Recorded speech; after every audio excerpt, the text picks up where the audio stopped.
우리는 때때로 하나님의 엄청난 역사들을 보는데도 불구하고 마음이 이제 닫혀 있는 상태인 거죠. 그래서 하나님께 반응하지 않아요. 그런 사람들을 보거나 또 나도 그런 경험이 아마 있을 겁니다. 예배 중에 뭐 하나님의 엄청난 은혜 경험했다. 뭐 이런 것을 누군가가 간증하는데도 불구하고 '난 뭐 특별히 모르겠는데.'라는 반응이죠. 또 아니면 자기 스스로도 그래요. 대단한 하나님의 도우심이에요. 그런데도 불구하고 말로는 그 말을 못 해요. "아 좀 약간 운이 좋았어. 행운이야." 뭐 이런 식으로 말을 하면서 하나님이 이렇게 도우셨다는 것에 대해서 말하지 못하죠. "감사하다. 좋다. 뭐 다행이야." 이런 말을 하지만 그 속에 '아 이건 하나님이 도우신 거야.'라는 간증을 못하는 경우인 거죠. 저는 요 한번 문장을 보여주시면요. 요 굉장히 중요한 것 같은데요. '신앙의 큰 적이 무엇일까?'라고 생각할 때 불신앙도 큰 적입니다. 신앙의 적, 불신앙. 믿지 못하는 거죠. 그러나 불신앙뿐만이 아니고 무반응, 이것도 신앙의 큰 적이 됩니다. 예수님께서는요. 마태복음 11장 17절에 이런 말씀을 하셨어요. "피리를 불어도 춤추지 않는다." 피리 누군가가 불어요. 하나님이 피리를 막 불고 있으면 같이 성도들이 춤을 춰야 되는데 반응하지 않아요. 또 막 슬피 울어요, 누군가가.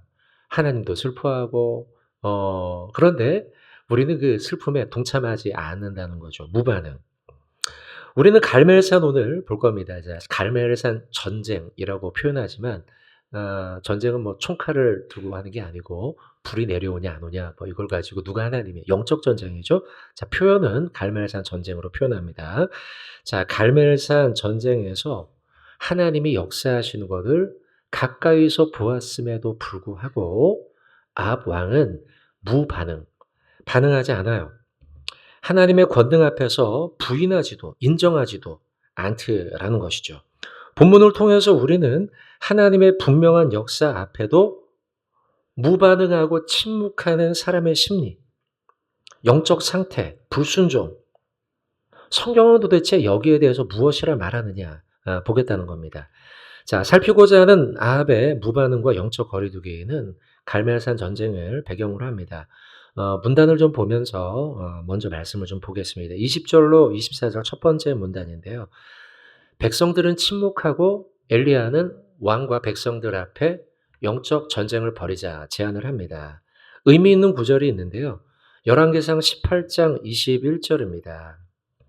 보시면 이 표현입니다. 둘째 줄에 머뭇머뭇하려느냐. 그러니까 엘리야는 확실하게 입장을 밝혔죠. 나는 하나님 따르는 사람이야. 하나님이 여기에 불을 내려주실 거야. 바알, 너희들 따르지? 바알이 불 내려주는 한번 봅시다. 이렇게 이제 제안을 하는 거죠. 이때 백성들은 둘 사이에서 하나님과 바알 사이에서 머뭇 요 표현이 나오는데요. 우리 표현에도 이 머뭇 이 표현 자체가 움찔 이런 표현이죠. 근데 그 히브리어 원어상에는 파사흐입니다. 이 히브리어 원어가요. 근데 이 파사흐라고 하는 단어가 몇 가지의 뜻이 있어요. 첫 번째는 머뭇머뭇하다라는 뜻이 있고요. 두 번째는 머뭇하면 원래 동작 속에 머뭇하다 보면 이게 어떻게 보이냐면 절뚝거리다 이런 표현으로 보여요. 절뚝거리다. 절뚝거리는 것처럼 보이는 거죠. 머뭇하는 게. 또 세 번째는 오늘 본문 26절인데요. 26절에 보면 제단 주위에서 뛰놀더라라는 표현, 춤추다라는 표현인데요. 이 춤추다라는 말이 파사흐입니다. 그러니까 세 가지 뜻이 여기 다 있어요. 파사흐에는 머뭇머뭇하다, 그 다음에 뭐였죠? 예? 절뚝거리다. 예, 절뚝거리다. 그리고 26절에 춤추다 이런 뜻이 있어요. 이게 다 같은 뜻인데 근데 백성들이 머뭇머뭇하는 게 26절에 바알 선지자들이 춤추며 노는 것과 같다라는, 그러니까 히브리어로 이 히브리 사람들이 이 성경을 읽었을 때는 바로 알았을 거예요. 우리 한국말로 번역을 해 놓으니까 이게 한 번에 안 들어와서 그렇지 결론과 같은 의미입니다. 파사흐라는 한 가지의 단어를 가지고 이스라엘 백성들이 중간에서 바알이냐 하나님이냐 머뭇하는 것이 마치 절뚝거리는 신앙인과 같다. 이방인 사람들의 춤추는 것에 놀아나는 것과 같다. 요것을 의미한다라는 거예요. 그게 그리고 오늘 제가 여러분과 나눌 설교의 결론에 해당이 됩니다. 자, 그 사이에 머뭇거리는 내용이 20과 24절 사이에 나오고요. 두 번째 단락입니다. 25절부터 29절에는 바알 선지자들의 광기가 나옵니다. 광기에 휩싸여서 막 자해를 하고 이런 모습이 나오는데요. 18장 29절을 보시면 어떤 표현이 나오느냐? 미친 듯이 떠들었다. 이런 표현이 나옵니다. 불이 내려와야 되는데요. 바알이 불을 내려주지 않아요. 그러니까 이 바알의 선지자들이 막 미친 듯이 막 떠들어대면서 불을 내려주세요 막 하는 거죠. 그러나 바알은 살아있는 신입니까? 죽어있는 신입니까? 그렇죠. 뭐 신이라고 할 수도 없죠. 우상이니까요. 그런 우상이에요. 그러니 불이 내려올 리가 없죠. 무반응하는 바알이 나옵니다. 세 번째 단락이에요. 30절부터 35절 사이인데요. 35절에 보시면 보세요. 물이 제단으로 두루 흐르고 있대요. 지금 불이 내려와서 불을 붙여야 되면 물을 뿌리는 게 도움이 됩니까? 도움이 되지 않죠. 그런데 왜 엘리야는 물을 뿌렸을까요? 사람으로서는 붙일 수 없는 불, 그 불이 물이 흥건한 이곳에 내려온다면 하나님께서 붙인 불이다라는 것을 보여주기 위한 것이죠. 그러니까 인간적인 불 붙이는 것에 가능성을 차단해 놓은 거예요. 그리고 누구도 말 못하게 만드는 거죠. 이건 불가능한 일인데 하나님이 불 내려주신 거, 이걸 보여주고 싶었던 것이죠. 그리고 36절부터 39절 사이에 하나님이 이제 드디어 응답하는 모습이 나오는데요. 엘리야는 기도합니다. 그 기도의 모습이요. 36절, 18장 36절에 나오는데요. 같이 한번 읽어보겠습니다. 시작. 저녁 소재 드릴 때에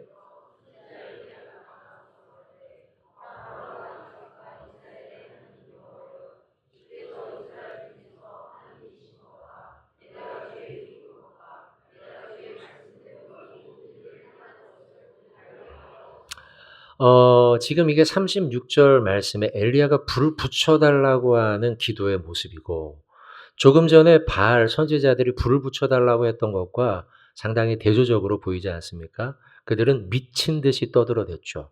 그러나 36절에 보면 정돈하여서 정갈하게, 물론 뜨거운 열정이 있었을 겁니다만, 그러나 우리가 볼 때 간결하고 세밀하고 확신 넘치는 모습으로 기도하고 있지 않습니까?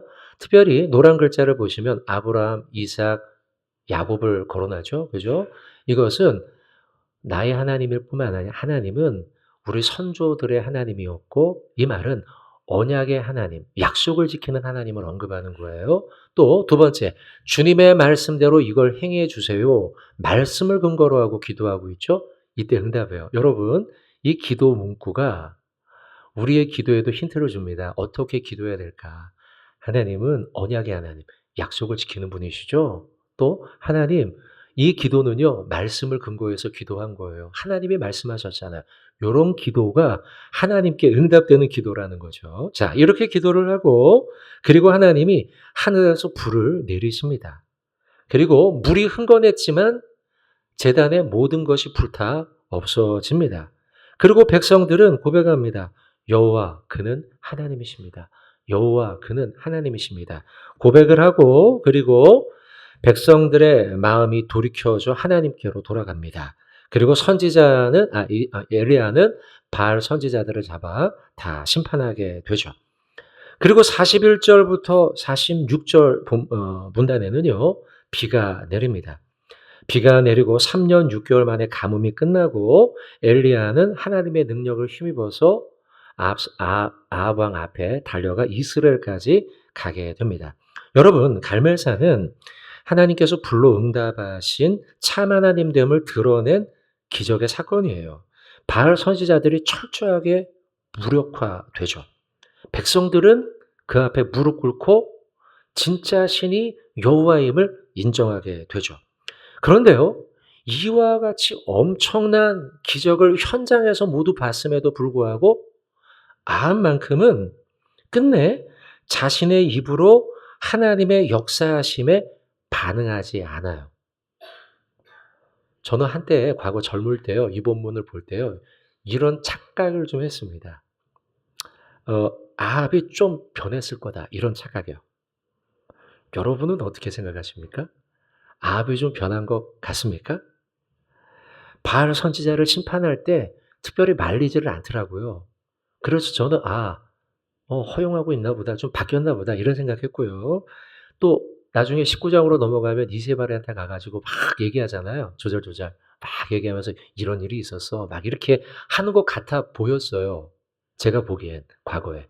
근데 곰곰이 성경을 살펴보니 아니더라는 거죠. 아합은요.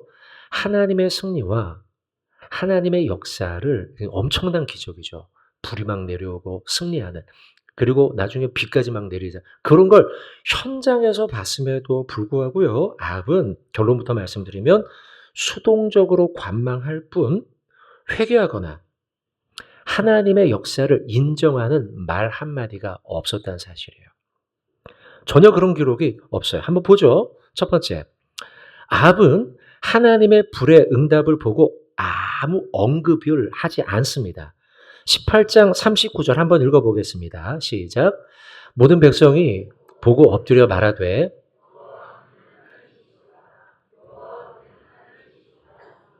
자, 이스라엘 백성들은 불이 내려온 걸 보고요. 몇 번 이야기합니까? 2번 똑같이 외쳐요. 백성들이 보고 엎드려 말하되 여호와는 그의 하나님, 여호와 그는 하나님 이렇게 2번이나 외쳐요. 그리고 40절 여러분의 성경을 한번 보시면 40절에 넘어가면 엘리야가 바알 선지자를 모두 죽이라고 명령해요. 그러나요? 이런 모든 장면 속에서 아합은 아무런 언급이 없어요. 만약 39절에 이스라엘 백성들이 2번이나 외치는 그 자리에서 아합 역시도 그래 하나님이야말로 진짜 여호와야말로 진짜 하나님이야 라는 말을 한마디라도 했다면 열왕기서 기자가 기록을 했을까요? 안 했을까요? 당연히 하죠. 이스라엘 백성들이 말한 것도 기록을 했는데요. 왕연급, 특별히 지금까지는 바알을 인정하는 듯한 모습이었던 그가 하나님을 인정하는 이야기를 했다면 여기에 기록되지 않을 리 없다는 거예요. 그 말은 그는 아무런 반응을 보이지 않고 있다는 거예요. 그리고 바알 선지자를 죽이라 엘리야가 명령하잖아요. 그때 만약 동의했다면 아합도요. 동의했다면 그래 하나님이 맞구나. 여호와가 맞구나. 바알 선지자를 다 잡아치라 라는 말을 했을 거예요. 근데 한마디도 하지 않고 그저 오늘 설교 제목이죠. 수동적으로 관찰만 하고 있더라는 거예요. 쳐다보고만 있어요. 능동적으로 어떤 행동도 하지 않아요. 언급도 하지 않아요. 자, 2번째. 아합은요. 엘리야의 말에 따라 기계적으로 움직일 뿐이라는 거예요. 18장 41절부터 42절 상반절을 보시면 엘리야가 아합에게 이르되 올라가서 먹고 마시소서 축제를 하자는 거죠. 축하를 하자는 거죠. 하나님이 승리하셨고 또 곧이어 비가 내릴 겁니다. 비는 여러분 지금 얼마나 안 왔습니까? 3년 6개월. 거기다가 왕은 지난주에 우리 오바댜 봤죠? 오바댜 신하와 함께 국내 대신과 함께 물 찾으려고 여기저기 돌아다니. 근데 지금 엘리야가 비가 내릴 겁니다. 얼마나 기쁜 소식이에요. 그래서 왕에게 올라가서 축하를 합시다. 먹고 마십시다. 이런 이야기를 했어요. 그러면 아합이 여기에 대해 반응을 해야 되는데 아합은 그저 시키는 대로만 따라할 뿐이에요. 그 말에 나도 너무 좋아요. 비가 온다니 엘리야 하나님이 이기셨군요 라고 하는 반응이 없더라는 거죠. 그는 그저 수동적으로 따를 뿐 어떻게 되나 관찰할 뿐이라는 거죠. 그는 하나님의 기적을 매우 가까이에서 봤지만 수동적으로 관찰하고 하나님과 엘리야와 약간의 영적인 거리를 두고 있는 뿐이라는 거예요. 세 번째, 아합은요, 이세벨에게 이 모든 일을 보고합니다. 19장 1절과 2절이었죠. 보고할 뿐 영적 변화는 일어나지 않아요.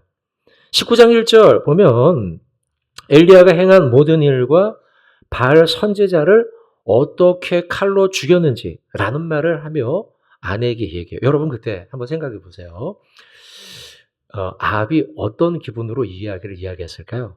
막 신나서 하나님이 승리했어. 하나님이 이겼어. 그래서 이렇게 됐어. 이런 이야기를 했을까요? 신나서 했을까요? 아닐 것 같아요. 왜냐하면 신나서 했다면 무엇까지 언급했어야 될까요, 여기? 1장 19장 1절에 나와 있는 것에 중요한 게 빠져 있어. 비 소식을 빠뜨렸어요. 비가 온 거야말로 기분 좋은 소식 아닙니까? 근데 이 이야기는 안 하고요. 제일 길게 한글로 번역한 게 뭐냐면 바알 선지자를 어떻게 칼로 죽였는지. 이 표현만 제일 길어요. 그 말은 신나서 하나님의 역사를 전한 간증이 아니라는 거죠. 그리고 이세벨의 반응을 보면 더더욱 알 수 있어요. 2절이죠. 19장 2절. 같이 한번 읽어봅시다. 시작. 이세벨이 사신을 엘리야에게 보내어 이르되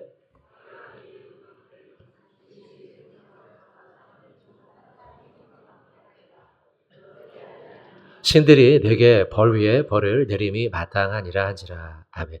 이세벨이 복수를 예고했죠. 둘의 대화 속의 결론은 복수예요. 엘리야를 처단하겠다는 거죠. 그리고 여기에 그 뒤로 이어지는 구절에 보면 아합은 이세벨의 복수를 막았다라고 하는 언급이 전혀 나오고 있지 않아요. 그 말은 이세벨에 동조하고 있는 것이죠.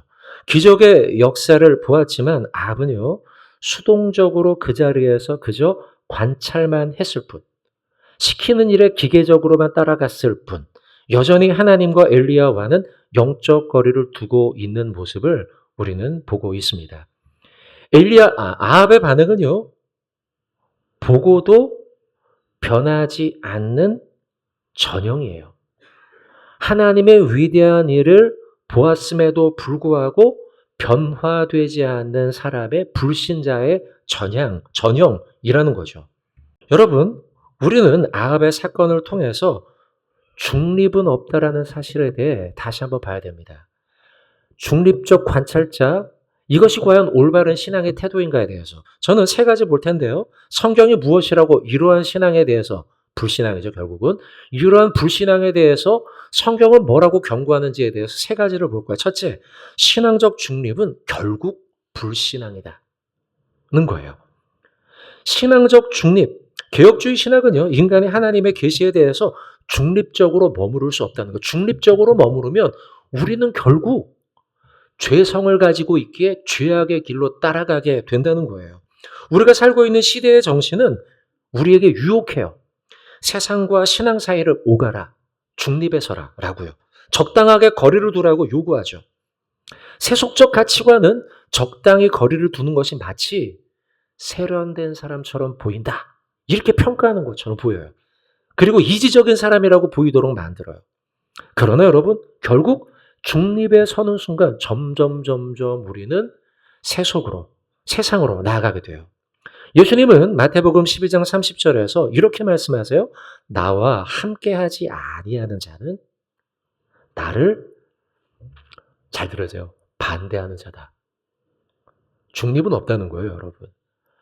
성도 여러분, 회피는 세련된 것처럼 보여요. 중간에 서는 것은 세련된 것 아니에요. 합리적인 것도 아니에요. 균형도 아니에요. 우리는 온전하게 하나님을 따르는 그 하나님께 속한 자가 되어야 될 줄로 믿습니다. 자, 두 번째입니다. 두 번째는 은혜에는 책임이 따른다는 사실을 오늘 본문이 보여줍니다. 은혜에 반응해야 된다는 거죠.